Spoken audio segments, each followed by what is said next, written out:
அனைவருக்கும் வணக்கம். இது உங்கள் டாக்டர் RSKS சேனல். நமது சேனல் கல்வி, வேலைவாய்ப்பு, அறிவியல் செய்திகளை அடிப்படையாக கொண்ட சேனலாகும். மாணவர்களுடைய காணொளியை புதியதாக காணக்கூடியவர்கள் சப்ஸ்கிரைப் செய்து வைத்துக் கொள்ளுங்கள். நிச்சயமாக மாணவர்களுக்கு நம்முடைய சேனல் ஒரு வழிகாட்டியாக இருக்கும். இன்றைக்கு டிஆர்பி வெளியிட்டுள்ள டெட் என்று சொல்லக்கூடிய டீச்சர் எலிஜிபிலிட்டி டெஸ்ட், இந்த தேர்வு பற்றி சில முக்கியமான தகவல்களை காண இருக்கிறோம். இந்த கடந்த 13/2/2026 அன்று தமிழ்நாடு ஆசிரியர் வாரியத்தால் வெளியிடப்பட்டது அனைவருக்கும் தெரியும். 18/2/2026 இணையதளத்தில் விண்ணப்பிக்க வேண்டும் என்றும் 4/4/2026 இதற்கு கடைசி தேதி என்றும் 11/2/2026 13/2/2026 வரைக்கும் அந்த விண்ணப்பித்த அப்ளிகேஷனில் ஏதாவது கரெக்ஷன் இருந்தால் நம்ம அதை திருத்தத்துக்கான காலக்கெடுவும் கொடுக்கப்பட்டுள்ளது. இன்றைக்கி டெட் எக்ஸாமுக்கு விண்ணப்பிப்பதற்கு என்னென்ன முக்கியமான டாக்குமெண்ட்ஸ், அது என்ன சைஸில் இருக்கணும், அதை எப்படி அப்லோட் பண்ணணும் அப்படின்ற டீட்டெயிலை இந்த காணொலியில் நம்ம காண இருக்கிறோம். காணொலியை முழுசாக பாருங்கள். இந்த காணொலி பயனுள்ளதாக இருந்தால் யாராவது டெட் எக்ஸாம் எழுத இருக்கிறவங்களுக்கு இந்த காணொலியை ஷேர் செஞ்சு விடுங்க. எந்த தேர்வாக இருந்தாலும் 2 வகையான அந்த ஆவணங்களை நாம் பதிவேற்றம் செய்ய வேண்டி இருக்கும். அது ஒன்று நம்மளுடைய பர்சனல் டீட்டெயில்ஸ், இரண்டாவது அகடமிக் கல்வி சார்ந்த சான்றிதழ்கள். இந்த பர்சனல் டீட்டெயில்ஸில் நம்ம என்னென்னலாம் கொடுக்குற மாதிரி இருக்கும் அப்படின்னு பார்த்தீங்கன்னா, ஃபஸ்ட்டு மொபைல் நம்பர்.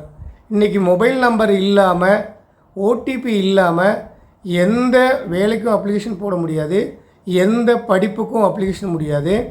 ஒரு ரேஷன் கார்டிலிருந்து, ஆதார் கார்டிலிருந்து எந்த அடிப்படை தேவைக்கும் நம்மால் விண்ணப்பிக்க முடியாது. எனவே மொபைல் எண் என்பது கட்டாயமாகி விட்டது. டெட் எக்ஸாமை பொறுத்த வரைக்கும் ஒரு ஆக்டிவான மொபைல் நம்பர் கொடுக்கணும். இந்த மொபைல் நம்பரு உங்களுக்கு ஓடிபி வர்றதுலேருந்து, ஹால் டிக்கெட் வர்றதுலேருந்து, டிஆர்பியில் ஏதாவது மாற்றங்கள் செய்யப்பட்டால் அனைத்து தகவல்களும் உங்களுக்கு குறுஞ்செய்தியாக அனுப்பப்படும். அது மட்டும் அல்லாமல் இந்த தேர்வு முடிவு வருகின்ற வரையிலும் இந்த மொபைல் எண் உங்களுக்கு தேவைப்படும். அதே போன்று தான் இமெயில் அட்ரஸ், ஒரு பர்மனெண்ட் ஆக்டிவ் இமெயில் ஐடியை கிரியேட் பண்ணி வைத்து கொள்வது மிகவும் சிறப்பானது. இது இரண்டும் இல்லாமல் இன்றைக்கி எந்த ஒரு விண்ணப்பங்களும் நம்மளால் பதிவேற்றம் செய்ய முடியாது. எனவே இது ரெண்டும் முதல்ல முக்கியம்.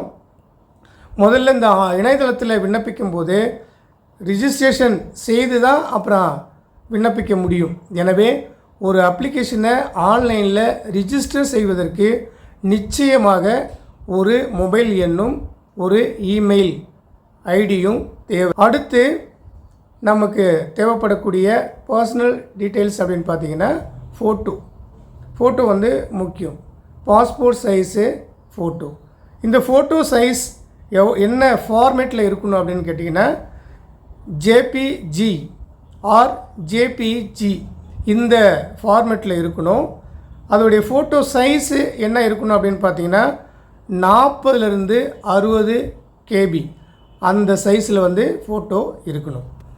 அதுக்கும் அடுத்தபடியாக நம்மளுடைய சிக்னேச்சர், கையெழுத்து, ஒரு வெள்ளை பேப்பரில் நம்மளுடைய கையொப்பம், அதாவது எப்பொழுதும் நாம் வழக்கமாக கையொப்பம் இடக்கூடிய அந்த கையொப்பத்தை ஒரு வெள்ளை காகிதத்தில் அந்த கையொப்பமிட்டு அதை ஸ்கேன் செய்து அந்த 20 to 40 KB அந்த சைஸுக்கு நம்ம சரி செய்து அதையும் நம்ம அப்லோடு செய்ய வேண்டும்.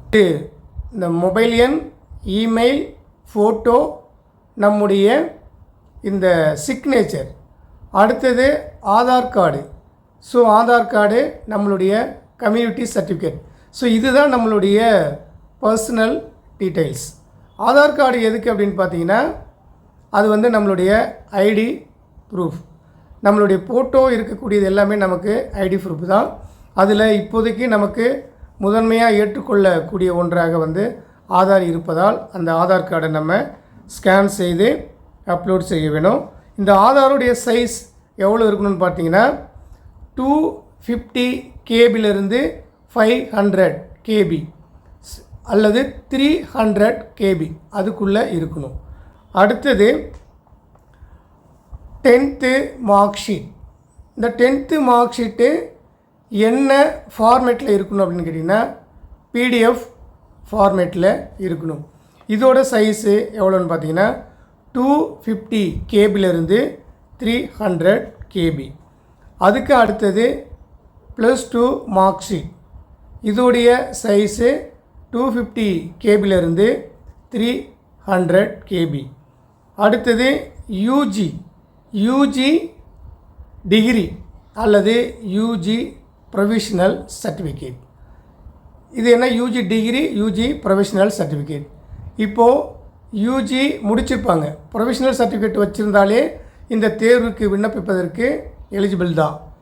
கான்வொகேஷன் டிகிரி வர்றதுக்கு லேட் ஆகும். அதற்கு முன்பாக இந்த ப்ரொஃபஷனல் சர்டிஃபிகேட்டை நம்ம வச்சு விண்ணப்பிக்க முடியும். அந்த சர்டிஃபிகேட்டுடைய சைஸ் என்னன்னு கேட்டிங்கன்னா 250லேருந்து 300 கேபி. அடுத்தது UG consolidated mark sheet, cumulative mark sheet அல்லது செமஸ்டர் மார்க் ஷீட். இப்போ இது வந்து பார்த்திங்கன்னா குமுலேட்டிவ் மார்க் ஷீட் சில பேர் வாங்கியிருப்பாங்க, சில பேர் வாங்காமல் இருப்பாங்க. இப்போ இந்த குமுலேட்டிவ் மார்க் ஷீட் வச்சுருக்கவங்க இப்போ 5 மார்க் ஷீட் இருக்குது அப்படின்னா 5 மார்க் ஷீட்டையும் ஸ்கேன் பண்ணி ஒரே பிடிஎஃப் ஃபைலுக்குள்ளே வச்சு அந்த 250 கேபிலிருந்து 300 கேபியாக கன்வெர்ட் பண்ணி அதை வந்து அப்லோட் பண்ணணும். அதுக்கு பிறகு BEd degree or professional. Degree வந்தால் டிகிரி வச்சுக்கலாம், இல்லைனா ப்ரொஃபஷனல் சர்டிஃபிகேட் இருந்துச்சுன்னா ப்ரொஃபஷனல் சர்டிஃபிகேட்டை அப்லோட் பண்ணலாம். இதோட சைஸும் பார்த்தீங்கன்னா 250 கேபிலிருந்து 300 கேபி. அடுத்தது BEd consolidated mark sheet or semester mark sheet. Consolidated mark sheet இருந்தால் வச்சுக்கலாம், இல்லைன்னா தனித்தனி மார்க் ஷீட்டை ஸ்கேன் பண்ணி ஒரே பிடிஎஃப்பில் போட்டு அந்த 250 கேபிலிருந்து 300 கேபி சைஸுக்கு நீங்கள் அப்லோட் பண்ணிக்கலாம். அடுத்தது கான்டாக்ட் சர்டிஃபிகேட், நன்னடத்தை சான்று. இது வந்து பார்த்திங்கன்னா டிசிலேயே இருக்கும். இப்போ லாஸ்ட்டாக பிஎட் படிச்சிருக்கீங்க அப்படின்னா அந்த பிஎடு அந்த மாற்று சான்றிதழில் குறிப்பிடப்பட்டிருக்கும். மாணவருடைய பண்பு குட் அப்படின்னு நிச்சயமாக அவங்க குறிப்பிட்டிருப்பாங்க. கான்டாக்ட்ஸ் குட் அப்படின்னு குறிப்பிட்டிருப்பாங்க. அதை கூட வச்சுக்கலாம். அப்படி இல்லை எனக்கு டவுட்டாக இருக்குது, இந்த டெட் எக்ஸாமில் கேட்டிருக்காங்க அப்படின்னா நீங்கள் ப்ரீவியஸாக லாஸ்ட்டாக படித்த அந்த காலேஜில் நீங்கள் போய்ட்டு அந்த கான்டாக்ட் சர்டிஃபிகேட்டை வாங்கிக்கலாம். அதுவும் பார்த்திங்கன்னா அந்த 250 கேபிலிருந்து 300 கேபி அளவுக்கு இருக்கணும். கேரக்டர் சர்டிஃபிகேட் இது எங்கே வாங்கணும் அப்படின்னு கேட்டிங்கன்னா யாராவது ஒரு கெசட்டட் ஆஃபீஸர் க்ரீன் இங்கால் சைன் பண்ணக்கூடிய ஒருத்தவங்கள்ட்ட வாங்கணும். இதோடைய சைஸும் பார்த்திங்கன்னா 250லேருந்து 300 கேபி. ஸோ கம்யூனிட்டி சர்டிஃபிகேட்டு அதே போல தான். அடுத்தது டிசபிலிட்டி சர்டிஃபிகேட் இருக்குது, ஃபிசிக்கலி சேலஞ்சடு நீங்கள் கிளைம் பண்ணுவீங்க அப்படின்னா நிச்சயமாக நீங்கள் கண்டிப்பாக அந்த சர்டிஃபிகேட்டை வந்து அப்லோட் பண்ணும். அதுவே 250 கேபிலேருந்து 300 கேபி தான். அடுத்தது சர்வீஸ் சர்டிஃபிகேட். இது வந்து இப்போது கரண்ட்லி ஒர்க்கிங் டீச்சர்ஸ்க்கு தான் இந்த டெட் எக்ஸாம். நீங்கள் கண்டிப்பாக இந்த சர்வீஸ் சர்டிஃபிகேட் வாங்கி கண்டிப்பாக அப்லோட் பண்ணும்.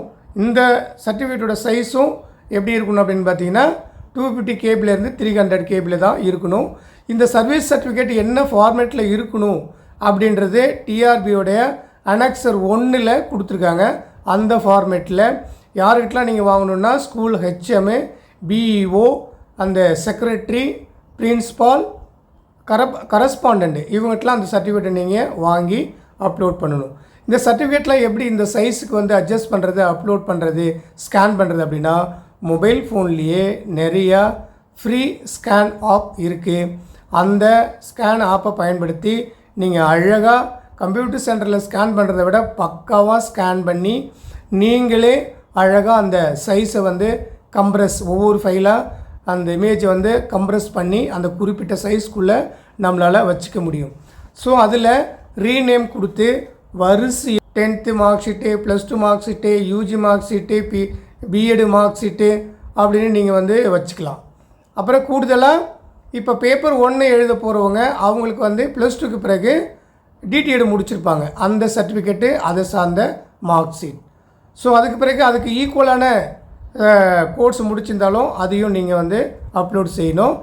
அதோடு இல்லாமல் இந்த 4 இயர் இன்டகிரேட்டடு பிஎட் கோர்ஸ் இருக்குது, அவங்களும் இந்த தேர்வுக்கு விண்ணப்பிக்க முடியும்.